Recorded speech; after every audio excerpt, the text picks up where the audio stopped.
morning again for like the third time. And so I worked for the Morehead schools and then I resigned. And then like 8 months later, I moved to Fargo. And in the process of moving to Fargo, the Fargo schools wanted to take over my vibes. I'm like, nope, I want to stay with the Morehead schools. Really bad, you know. I'm hoping that one day I can like go back to the Morehead schools. So like I want to stay with the Morehead schools. I know I should be using better vocabulary, but it is what it is. And they fought me and they won, and they took over my vibes and stuff like that. And before that happened, I did put in an application for the Fargo schools.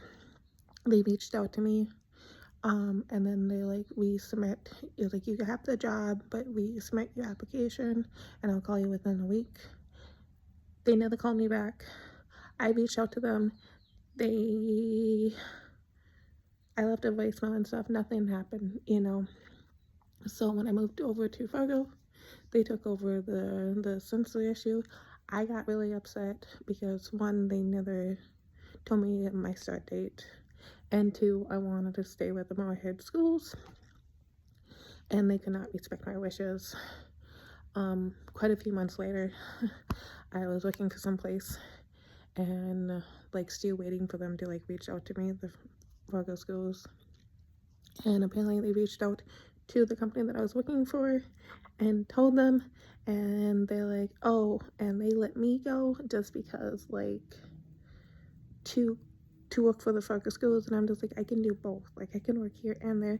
And they still haven't reached out to me. So basically the Fargo schools got me fired to make me homeless for so and then in the last like month or two, I submitted another application, and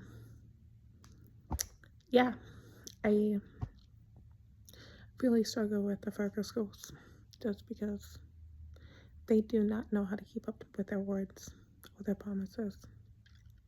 So yeah